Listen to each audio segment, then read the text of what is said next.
कलयुग का राज है जनाब, जरा बच के सुधर के। अगर एक बार कलयुग के जकड़ में आ जावे ना, फंस जावे ना, उलझ जावे ना, तो फिर उससे निकलना, बचना, छुड़ाना असंभव हो जावे। ना निकल पावे। बचने के लिए बस एक ही विकल्प है, इच्छा को ही मार दो, समाप्त कर दो।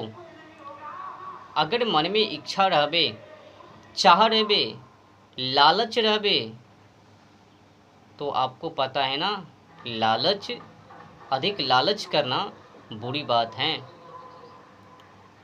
इच्छा ही कलयुग है।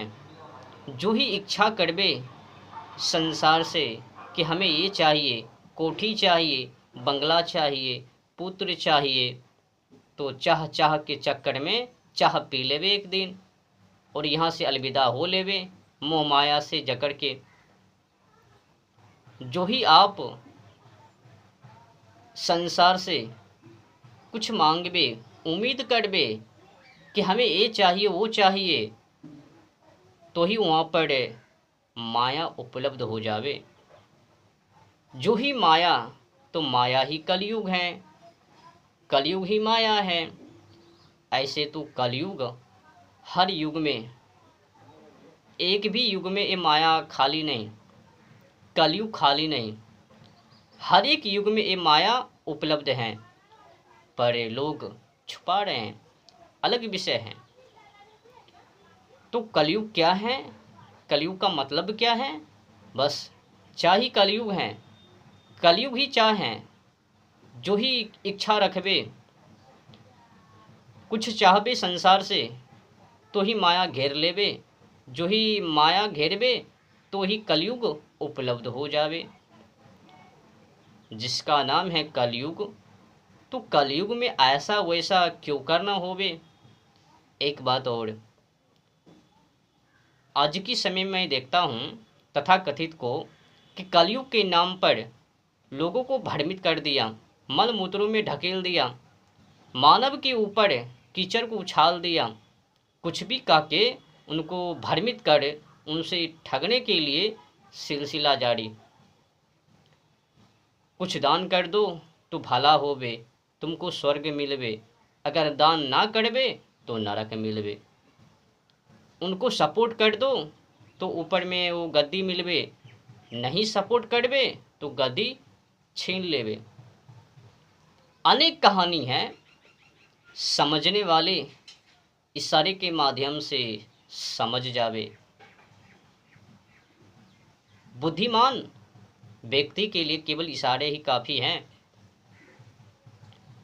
अब समझिए, कलयुग का रट लगा के लोगों को भ्रमित कर, अंधविश्वासों में धकेल कर, तथा कथित धर्म के नाम पर, भगवान के नाम पर केवल ठगने का ही सिलसिला।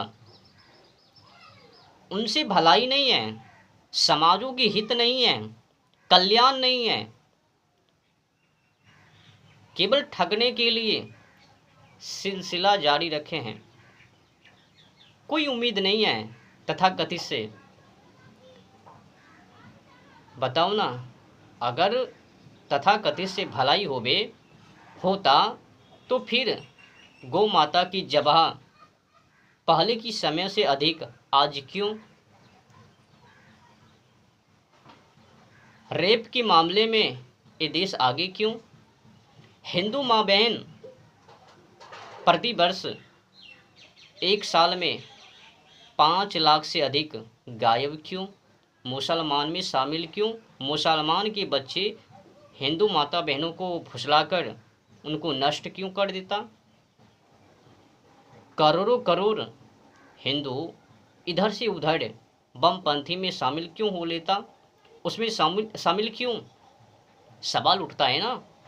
आज तो तथाकथित अनेक हैं, ढेर सारे हैं, लाखों लाख हैं कथाकथित, तो पर भी संभाल नहीं पा रहे हैं। क्यों नहीं संभाल पा रहे हैं? तो उनको वर्चस्व चाहिए, चरणों में प्रणाम चाहिए, फूल पत्ती चाहिए, जल चाहिए, हमारे पैर को धोकर चरना अमृत पिए और हमको ही उनकी स्वरूप समझवे, बस काफ़ी। मतलब अपनी बड़ाई चाहिए। आज की तथाकथित को भगवान से मतलब नहीं है, अपनी पुरानी परंपरा, रीति रिवाज, सभ्यता से मतलब नहीं है।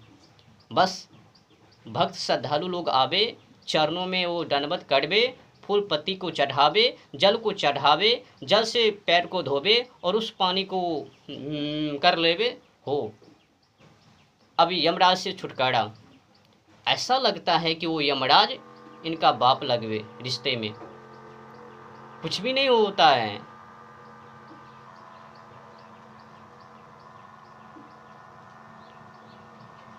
जो कहानी एक तथाकथित व्यास गद्दी पर से सुना रहे हैं उससे भलाई नहीं है। सड़कों पर तथाकथित को उतरना ही पड़ेगा, बिना भय के डर नहीं, भय को तो दिखाना ही पड़ेगा। नहीं तो मुस्लिम अकड़ंता गौ माता को प्रतिदिन कंटिन्यू सिलसिला जारी खाने के लिए। आज तो अपने देश में कई कसाई खाना हैं जो कि वहाँ पर से बीफ का निर्यात खुलेआम। बताओ, एशिया का सबसे बड़ा कसाई खाना मुंबई देवनार, किनको पता नहीं है कि वहाँ पर से बीफ निर्यात। देश का सबसे बड़ा कसाई खाना अल कबीर जो कि पड़ता है तेलंगाना के मेडक के जिले रुद्रम गांव में, तकरीबन 400 एकड़ में है। वहाँ पर से भी बीफ निर्यात दुनिया भर में किनको पता नहीं है, सब हिंदू को पता है, तो पर भी आंख मूंद कर बैठे हैं।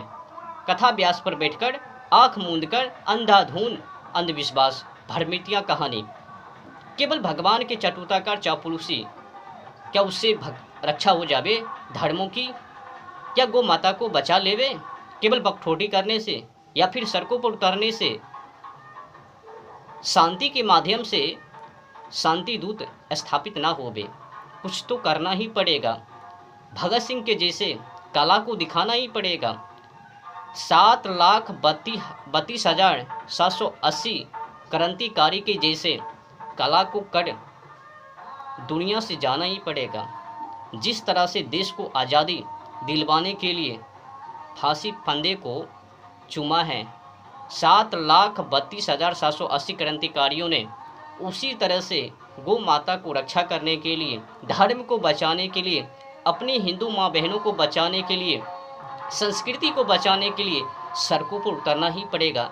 भले ही फंदे को गले में लगाना स्वीकार है, पर अपनी ही आँखों के सामने में अपनी माता बहनों को नोचना और उनको देखना एक कलंक है।